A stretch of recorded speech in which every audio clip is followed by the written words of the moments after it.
건강한 신앙, 그리고 건전한 신앙. 우리가 역사적으로 보면 건전하지 않은, 건강하지 않은 그런 신앙, 신학, 그런 사상들이 많이 일어났어요. 그것은 오늘날만 있는 것은 아닙니다. 예수님 때도 있었죠. 예수님 당시는 유대교인들의 그 유대교 사상, 그리고 바울 당시에도 굉장히 퍼져 있었던 신비주의, 또는 그것을 영지주의라고도 합니다. 영지주의. 그래서 영지주의 사상이 굉장히 만연해 있었어요. 유대교 사상, 유대주의라고 그러죠. 그리고 영지주의 사상, 이런 것들이 혼합이 되어 있는 거예요. 예수님 당시도, 바울 당시도. 그리고 예수님, 그리고 사도시대, 예수님 복음시대, 사도시대, 그 다음에 속사도시대. 속사도란 말은 사도의 계보를 이어갔다 그래서 속사도시대. 그 다음에 온 것이 이제 교부시대예요. 교부. Father라고 그러죠. 교부시대. 교부시대가 지나고 나서 AD 519년 지나고 나서부터는 이제 기독교가 굉장히 혼란에 빠지죠. 여러 가지 종파들, 그리고 무슬림과 같은 그런 알라신을 섬기는 그런 이슬람교도 생기고, 하여튼 뭐 다양한 그런 뿌리들이 생겨나기 시작했죠.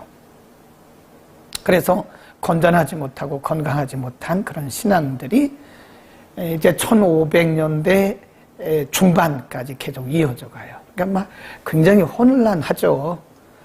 그때 일어났던 것이 뭐냐면 기독교 개혁, 우리가 흔히 말하는 1517년에 일어났던 종교개혁.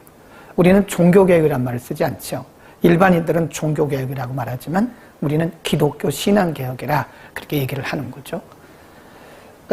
그리고 나서 이제 성경으로 돌아가는 그런 개혁운동이 일어났고, 그러나 여전히 16세기, 17세기, 18세기, 19세기 오면서 현대신학 사상, 그리고 신비주의 사상, 항상 이 신비주의 사상은 같이 따라붙었어요. 현대신학, 진보적인.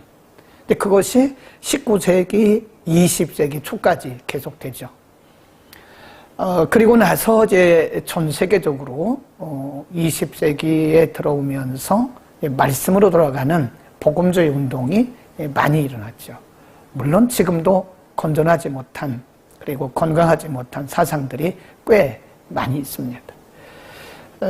그러나 그럼에도 불구하고 계속해서 뿌리를 이어가는 신앙, 그리고 신학이 있다면 그것은 건강한 신앙, 그리고 건강한 신학이었다, 그런 겁니다. 건강한 신앙은 어디서 오는가? 건전한 신앙은 어디서 오는가? 이 기본이 잘 돼야 돼요. 기본. 이거를 우리가 기초, 파운데이션이라고 그러죠. 집을 지어도 우리가 기초가 튼튼하지 못하면 무너져 버립니다. 네. 우리나라는 지진이 없어서 그래도 다행인데요. 대만이라든지 먼저 번에 터키에 지진이 일어났을 때 그 고층 건물이 그냥 와르르 무너지잖아요. 대부분 그 이유를 보면 지진 설계를 안 했기 때문에, 기초가 약하기 때문에 그럽니다. 우리의 신앙이 평생 든든하게, 건전하게, 건강한 신앙을 가지고 평생 신앙생활 하려면요, 기초를 든든히 다져야 돼요. 예. 그래서 뭐 교회 나온 지 얼마 안 됐는데 또 집사가 되고 뭐 안수집사가 되고 권사가 되고 굉장히 위험해요. 기본이 안 돼 있는 상태에서 우리가 직분을 받게 되면, 물론 뭐 교회가 일을 하는 거는 문제는 없지만 일하는 게 중요한 게 아닙니다. 우리 각 개인의 신앙이 바로 서는 게 매우 중요하다. 신앙이 한 사람 한 사람 바로 서야지 그 일을 하는 것은 그렇게 중요한 게 아니에요. 하나님 앞에 바른 신앙, 바른 신학을 가지고 가는 것이 매우 중요하다. 그래서 그런 의미에서 우리가 웨스트민스터 신앙고백서를 배경으로 하는 웨스트민스터 대요리 문답을 공부하고 있는 거죠. 이것은 이미 이 복음주의적인 우리의 선조들이, 선배님들이 아주 잘 만들어 놓은 하나의 기초다. 오늘 81번 그 말이에요. 그러니까 우리가 거듭났다고 해서 언제나 성령이 충만하고 말씀이 충만하고 그리고 구원의 확신을 가지고 있느냐? 그런 질문이에요. 답. 은혜와 구원의 확신은 본래 신앙의 본질적 요소가 아니므로 참 신자들도 오랜 세월이 지난 후 확신을 갖게 되는 것이며 시간이 필요하다는 거죠. 혹은 이러한 확신을 누린 후에라도 악성, 죄, 시험, 배반으로 인해서 확신이 약화되고 중단되기도 하지만, 여기까지죠. 중단되기도 하지만 하나님의 영이 함께 하시고 붙드심으로 결단코 전적 절망에 빠질 수 없다. 우리가 이거를 뭐라고 얘기했냐면요, 성도의 견인이라, 성도의 견인이라 그랬습니다. 그래서 우리가 지난주에 공부한 것이 성도들이 구원에 이르는 구원의 서정 공부했잖아요. 그게 10단계란 말이에요. 쭉 10단계. 그래서 여기도 이렇게. 여기는 이제 영혼전 세계죠. 그래서 하나님이 구원받을 자들을 미리 다 선택해 놓으셨죠. 작정해 놓으셨죠. 그리고 하나님의 때가 되어서 하나님이 부르셨죠. 그리고 이제 소명이라고 그러잖아요. 그래서 선소, 중생, 신앙, 회개, 그 다음에 칭의, 수양, 성화, 견인, 그리고 영화 그러잖아요. 영화는 우리가 이 땅에서 이루어지는 건 아니죠. 영화는 천국에서 이루어지는 건데, 여기서 보면 견인이라고 하는 부분이 있어요. 과정. 그래서 하나님께서 이렇게 구원하시기로 작정된 사람은 중간에 실수가 있고 때로는 시험도 받고 때로는 타락하기도 해요. 그러나 하나님께서 그들을 반드시 다시 끌어내고 어떤 방법을 통해서든지 수정하고, 그게 징계죠.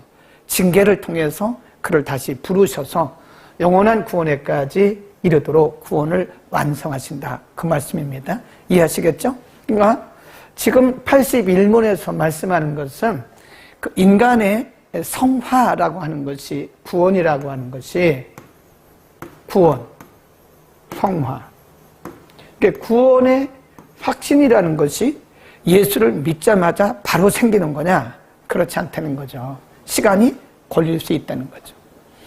우리가 아이들을 낳아보면 아이들이 바로 눈 떠요? 아니잖아요. 바로 말합니까? 말 못하잖아요. 이 아이들이 바로 걸어다니는 게 아니잖아요.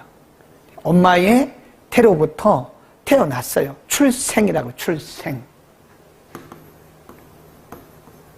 출생했어요. 나왔다는 거예요. 세상으로 나왔어요. 그럼 이 아이가 나오자마자 바로 걸어다니나요? 아니잖아요. 걸으려면 적어도 10개월, 12개월 더 가더라고요. 24개월 정도 돼야 아이들이 걷고, 그 안에 걷는 아이들도 있긴 하죠. 돌 전에 걷는 아이들도 있긴 하죠. 그런데 어쨌든 돌을 지나고 15개월, 16개월 늦게 가는 아이들은 더 늦는 아이들도 있어요. 말도 마찬가지예요. 말도. 그 아이들이 태어나자마자 말하고 엄마, 아빠 그러지는 않잖아요. 아직도 못해요. 우리 애들 보니까 지금 뭐 20 몇 개월이라는데 반드시 하는 것이 엄마, 아빠 이거밖에 못해요. 네, 뭐 이런 거밖에 못하지 소통이 안 되는 거. 그런 것처럼 우리가 예수 믿었다고 해서 처음부터 구원의 확신을 가지고 거듭나는 건 아니라는 거죠. 사람마다 차이는 있지만 시간이 있고, 또 이렇게 구원받고 구원의 확신이 있다 할지라도 성화되어는 과정, 성화되는 과정이 있기 때문에 이게 점진적으로 성화되어 가는 것이기 때문에 그냥 과정이라는 거예요. 과정. 그래서 이 과정 가운데 때로는 넘어지기도 하죠. 예. 때로는 뭐 의심도 하죠. 때로는 이렇게 변절된 것처럼 보이기도 해요. 그런데 하나님이 진짜로, 거기 보면 참신자라 그러잖아요. 하나님이 진짜 택하시고 구원하시기로 작정된 자는 하나님 반드시 끌어올리세요. 언제인지 우리는 모르죠. 그러니까 우리가 우리 지체들 가운데 누가 조금 믿음이 약해졌다 그래서 비난하고 그러면 안 돼요. 하나님 반드시 하나님의 때에 하나님의 방법으로 그들을 돌이키게 하시는 때가 있어요. 아멘. 그러니까 우리가 욥의 친구들처럼 어떤 사람이 조금 고난을 당하고 조금 믿음에서 조금 이탈됐다고 그래서 그 사람이 타락했다, 변절됐다, 그 사람을 정죄하고 조롱하고 비난하는 것은 옳지 않죠. 그 영역은 하나님의 영역이에요. 하나님이 하나님의 방법으로 그들을 반드시 다시 정도로 오게 하신다. 그 영역은 하나님의 영역이다. 아멘. 그 다음에 82문.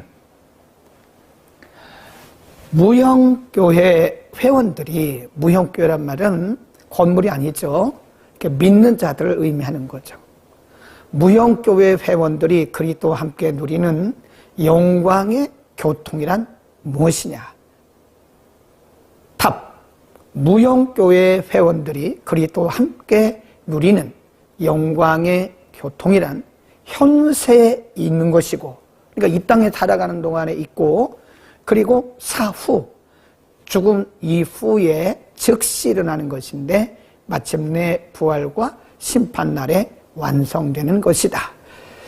그게 무슨 말씀인가 하면요, 고린도후서 3장 18절을 조금 이따 찾아볼 건데요,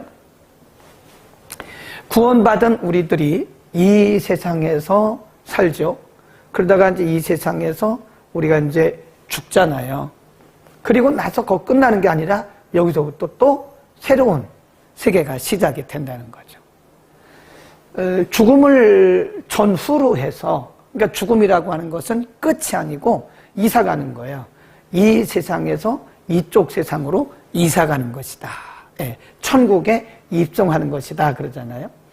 그래서 이 세상에 살아가는 동안에는 우리가 이생 그러잖아요. 이생에서는 하나님의 자녀로서의 특권을 누리고 살아요. 자녀의 특권. 자녀의 특권을 누리는데 성령님께서 이 땅에 살아가는 모든 하나님의 자녀들을 늘 이렇게 보호하시고, 그게 보혜사잖아요. 성령으로 보호하시고 인도하시고 감동하시고 때로는 책망하시고 수정해 주시고 용기 주시고 상담해 주시고 가르쳐 주시고 안내해 주시고, 이게 성령님이에요. 그리고 하나님의 말씀으로 우리에게 꼴을 먹여 주시는 거예요. 그게 하나님의 자녀의 특권입니다.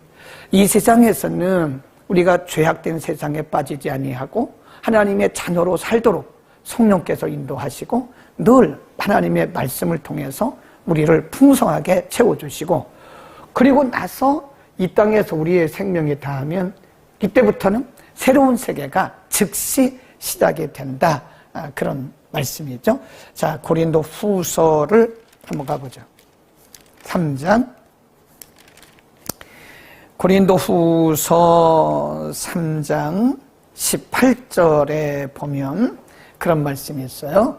289년 전후에 있습니다. 네, 한번 보겠습니다.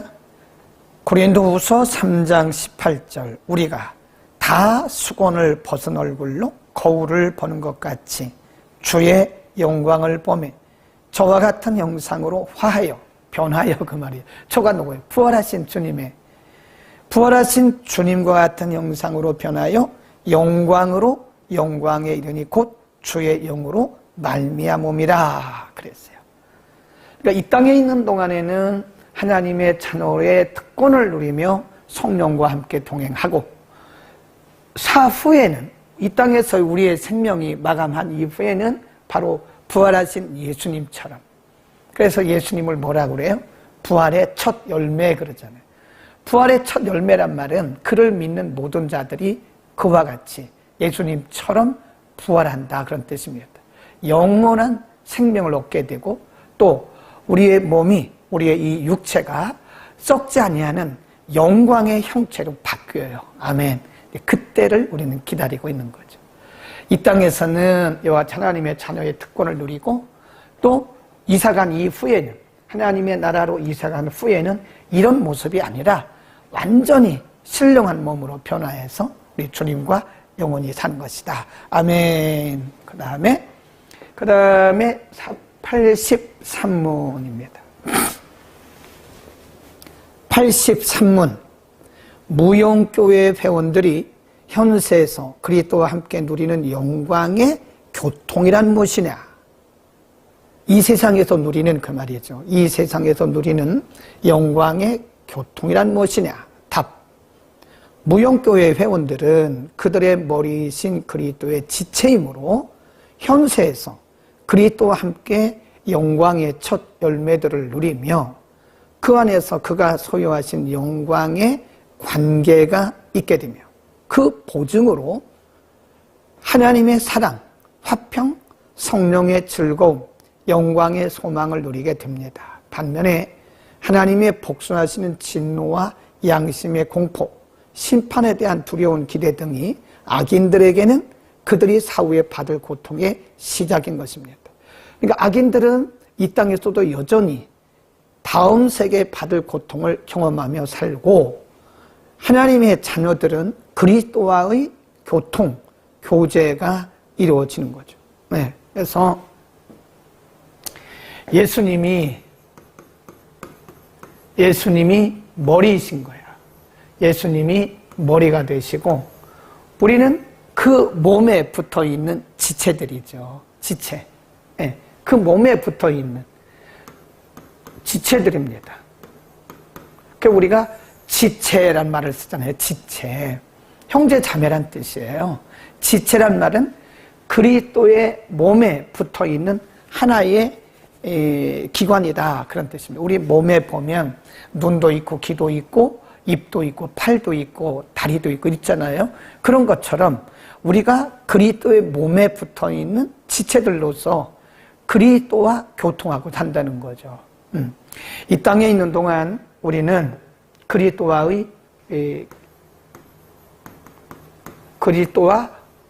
교통을 이루고 삽니다. 이 교통이란 말은 교제, 커뮤니케이션 그런 뜻이에요. 그리스도가 우리 안에, 우리가 그리스도 안에, 그게 교통입니다. 그리스도와 우리와는 늘 믿음으로 교통하는 삶을 사는 것이다. 아멘.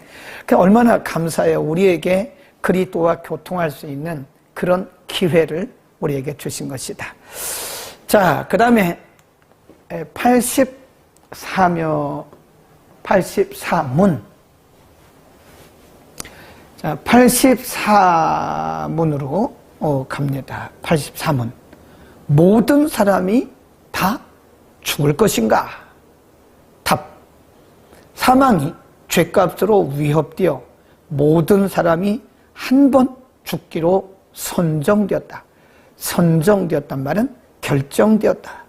모든 사람이 범죄하였기 때문이다. 그랬습니다. 사람은 다 죽어야 되는가? 다 죽습니다. 네, 성경이 그렇게 말씀했어요. 창세기 3장에 보면 아담의 타락 이후에 하나님께서 아담에게 말씀하기를 범죄하고 나서죠. 너는 흙이니 흙으로 돌아가라. 그랬습니다. 흙이니 흙으로 돌아가라. 그 말은 하나님께서 아담에게 너는 흙이니 흙으로 돌아가라. 그 말은 너는 죽어야 된다. 그리고 히브리서 9장 27절에 보면 사람이 한 번 죽는 것은 하나님의 정하신 이치다. 이치란 말은 원칙이다. 변할 수 없는 원리다. 그런 뜻입니다. 로마서 5장으로 한번 가볼까요? 그리고 나서 우리가 히브리서를 보겠습니다. 로마서 5장에 보면 사람이 죄를 범하였음에 다 죽게 되었다. 21절 로마서 5장 21절 이는 죄가 사망 안에서 왕노릇한 것 같이 그랬습니다. 죄로 인해서 사망이 왔다. 12절도 있습니다. 5장 12절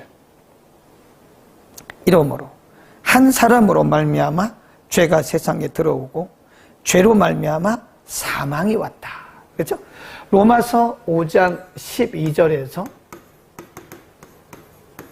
죄로 말미암아 사망이 왔다 그랬습니다. 그래서 사망은 죄의 결과다.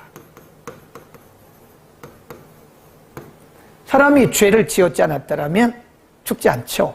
아담이 죄를 범하지 않았더라면 영원히 사는 거죠. 근데 죄 때문에 이 땅에 뭐가 왔어요? 사망이 왔죠.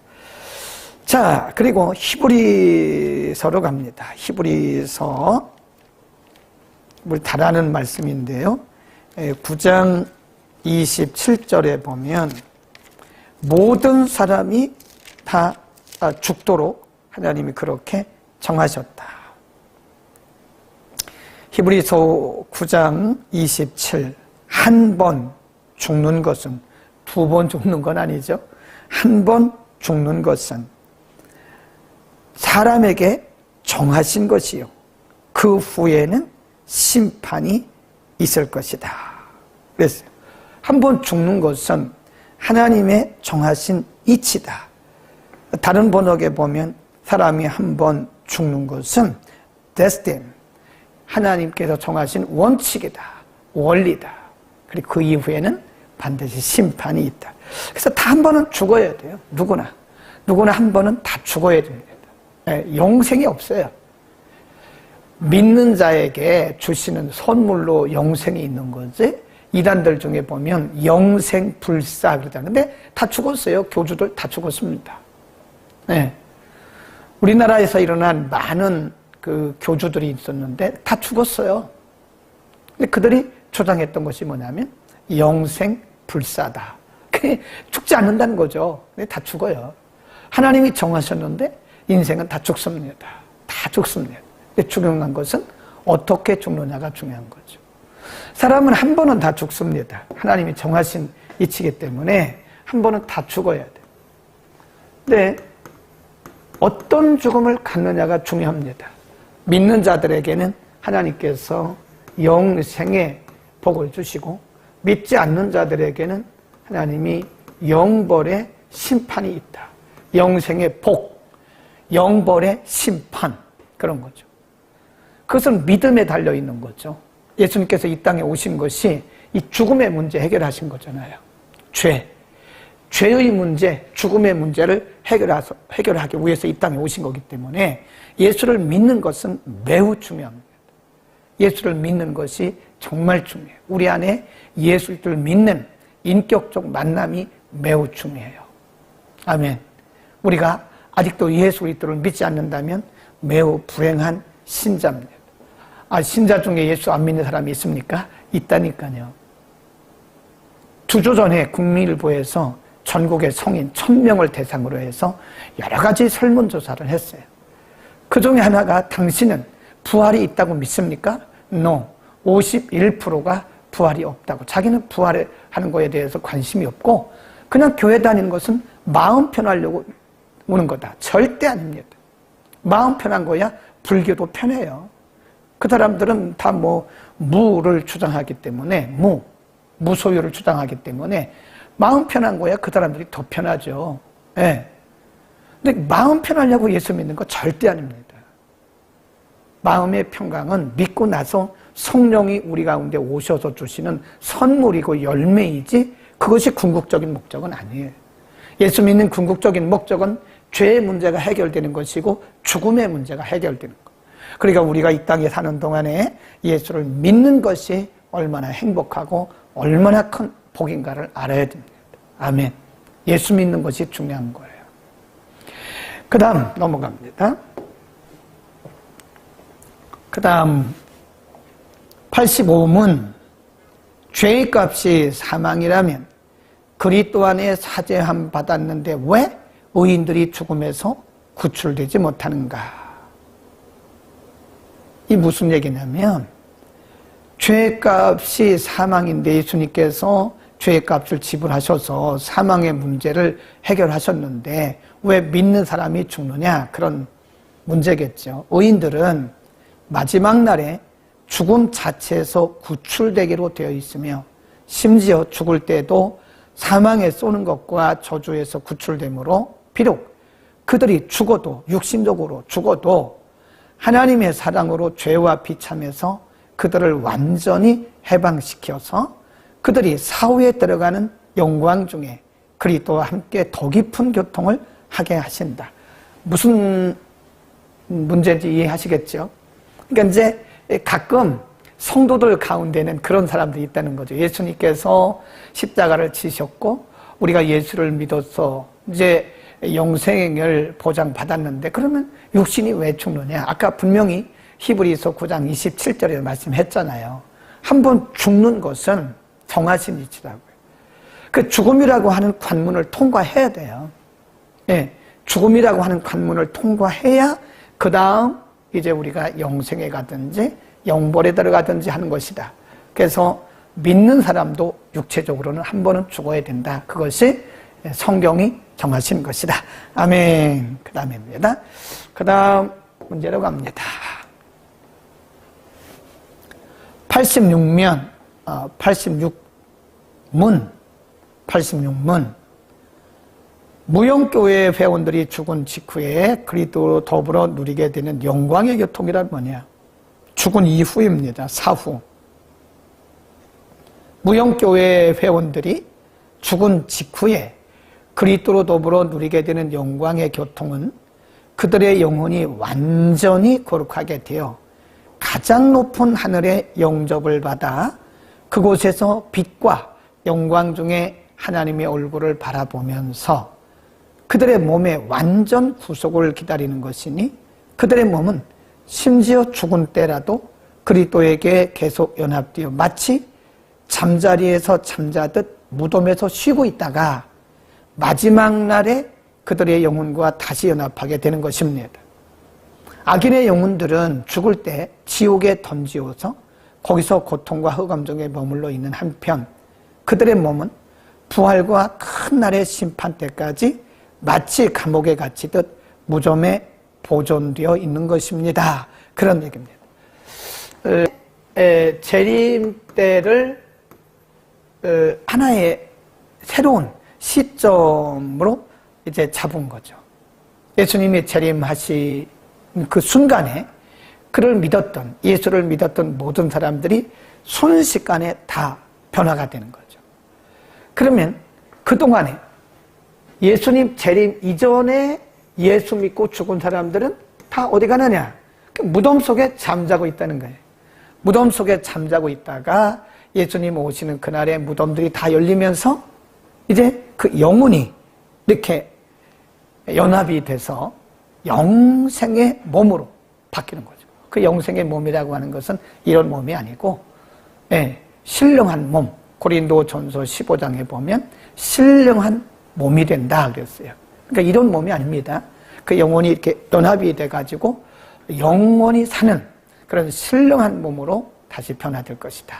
그럼 그 시점이 예수 그리스도의 재림의 시점이다. 87문. 우리는 그러면 믿는 우리들은 부활에 대하여 무엇을 믿어야 하는가? 마지막 날에 죽은 자들, 의인과 악인이 일반 부활이 있을 것인데 그 당시 살아있는 자들은 바로 그 몸들이 다시 그들의 영혼과 영혼이 연합되어 그리스도의 권능으로 다시 살아날 것입니다. 부활이죠. 의인의 몸들은 그리스도에 의해서 또는 그들의 머리신 그의 부활의 효능으로 그의 영광스러운 몸과 같은 신령한 썩지 아니할 강한 몸으로 다시 살아날 것입니다. 악인의 몸은 또한 노하신 심판주이신 주님에 의하여 수치스러운 그 중에 다시 이거를 이제 영벌의 부활이라 그랬어요. 우리 한번 요한복음을 한번 찾아볼까요? 요한복음 5장에 보면 영생의 부활, 영벌의 부활 그런 말씀을 예수님이 하셨어요. 자, 우리 요한복음 5장으로 갑니다. 5장 24절부터 보겠습니다. 25절, 26절, 27절, 28절, 29절까지 보겠습니다. 24. 요한복음 5장 24절입니다. 내가 진실로 진실로 너희에게 이르노니 내 말을 듣고 또 나 보내신 이를 믿는 자는 영생을 얻었고, 영생을 얻었다. 완료형입니다. 예수 믿으면 우리의 신분이 변화되고 영생의 씨가 우리 가운데 들어온 거죠. 잉태된 거죠. 심판에 이르지 아니하나니 사망에서 생명으로 옮겼느니라. 신분의 변화. 25.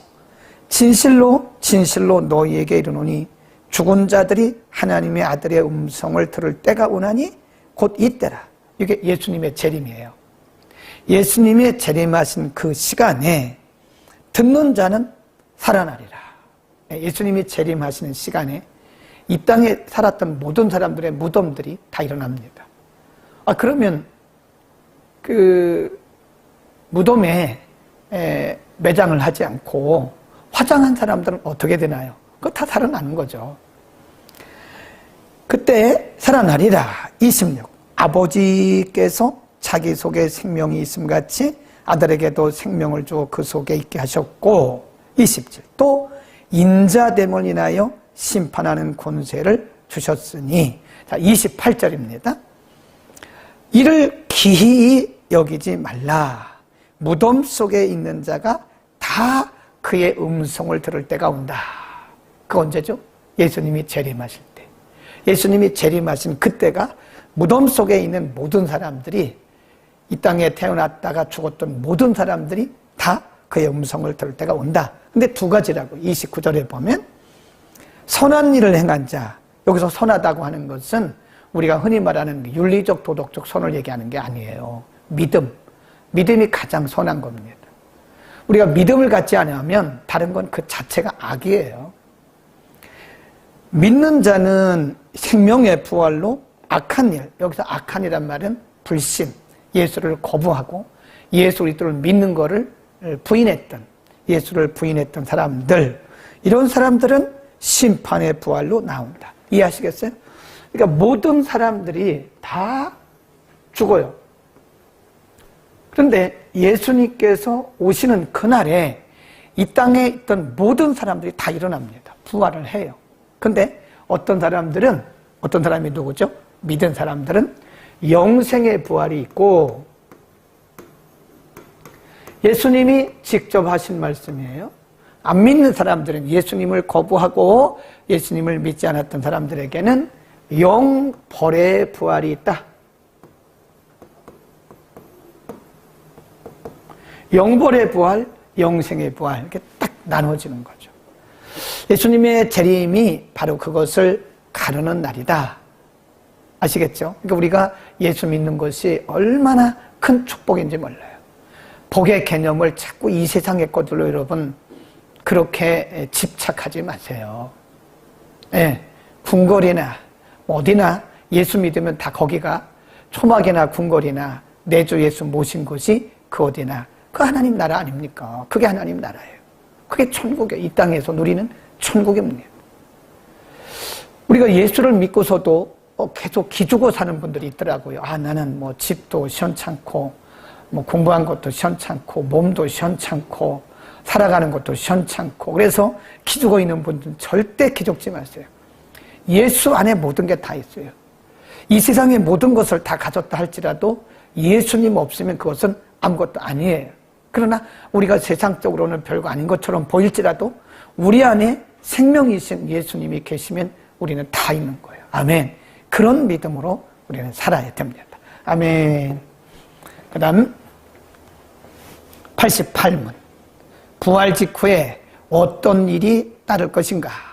부활 직후는 천사와 사람의 전체적 최후적 심판이 있을 것이나 그날과 그 시를 아는 자가 없으니 이는 모두가 깨어 기도하면서 주님의 오심을 항상 준비하게 하려 함이라.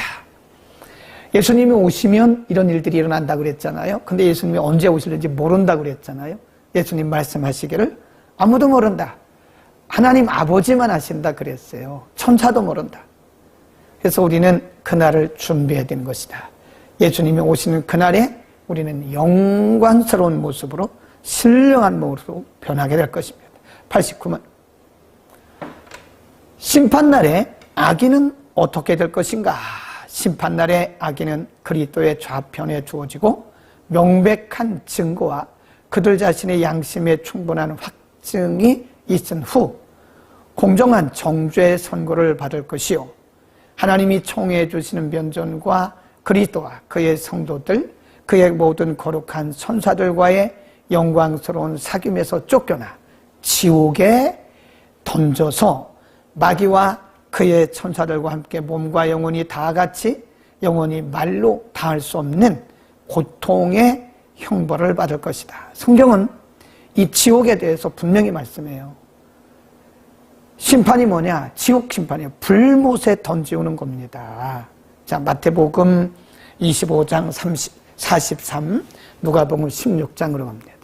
자, 마태복음 25장에서 양과 염소의 비유를 예수님 말씀하시면서 그 염소들에게, 왼편에 있는 사람들에게, 악인들에게 뭐라고 그랬냐? 이렇게 말씀했습니다. 45, 마태복음 25장 45, 46. 이에 임금이 대답하여 가라사대 내가 진실로 너희에게 이르노니 이 지극히 작은 자 하나에게 하지 아니한 것이 곧 내게 하지 아니한 것이니라 하시니 저희는 영벌에 의인들은 영생에 들어가리라. 저희가 누구죠? 악인. 그 다음에 누가복음 16장으로 갑니다. 누가복음 16장. 누가복음 16장에서 예수님은 분명히 부자와 그리고 나사로의 비유를 통해서 천국과 지옥에 대해서 예수님이 직접 증거를 해 주셨습니다. 신약 123년 전후에 누가복음 16장입니다. 자, 이제 부자가 어디로 갔나 한번 보겠습니다. 거지와 부자. 19. 한 부자가 있어 자색 옷과 고운 베옷을 입고 날마다 호화로 연락하는데 나사로라 이름한 거지가 헌대를 나르며 그 부자의 대문에 누워 부자의 상에서 떨어지는 것으로 배불리려 하네. 심지어 개들이 와서 그 헌대를 할더라. 22. 이에 그 거지가 죽어 천사들에게 받들려 아브라함의 품에 들어가고 부자도 죽어 장사되매. 23절입니다. 저가 음부에서 고통 중에 눈을 들어 멀리 아브라함과 그의 품에 있는 나사로를 보고 불러 가로되 아버지 아브라함이여 나를 긍휼히 여기사 나사로를 보내어 그 손가락 끝에 물을 찍어 내 혀를 서늘하게 하소서. 내가 이 불꽃 가운데서, 지옥은요 불못이에요. 불못. 이 불못의 불꽃 가운데서 고통하고 있습니다. 그러니까 뭐라고 얘기를 하냐면 아브라함이 24절이 있죠. 불러가로되 아버지 아브라함이여 나를 긍휼히 여기소서. 25. 아브라함이 가로되 예 너는 살았을 때에 내 좋은 것을 받았고 나사로는 고난을 받았으니 이것을 기억하라. 이제 저는 여기서 위로를 받고 너는 고통을 받느니라. 말씀하기를 아브라함이 너와 우리 사이에 큰 구렁이 있어서 오고 갈 수가 없다. 그런 얘기를 해요. 불못. 악인들은 반드시 지옥 심판을 받고 불못에 떨어지는 것이 하나님의 정하신 것이다. 예수 잘 믿어야 돼요. 예수 잘 믿어야 됩니다. 일하는 게 중요한 게 아니에요. 예수 잘 믿어야 됩니다. 내 안에 정말 예수가 있는가?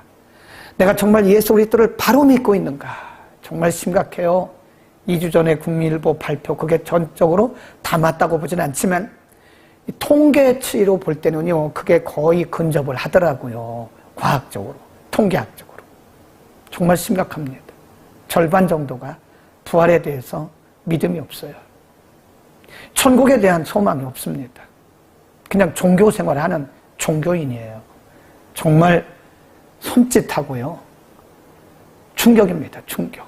그래서 저를 비롯해서 우리들은 정말 내가 예수 안에서 제대로 믿고 있는가, 내가 신앙생활을 바로 하고 있는가를 생각해요. 이것저것 말할 게 아니에요. 지금 나 자신의 믿음을 돌아봐야 돼요. 아멘. 그 다음 마지막 심판날에, 이미 다 말씀드린 거지만 심판날에 의인은 어떻게 될 것인가? 심판날의 의인은 구름 속으로 그리스도에게 끌어올려 그 우편에 두어지고 공적으로 인정받고 무죄의 선고를 받고 버림받은 천사들과 사람들을 그리스도와 함께 심판하고 하늘에 영접될 것인데, 거기서 그들은 영원 무궁토록 모든 죄와 비참에서 해방되는 거예요.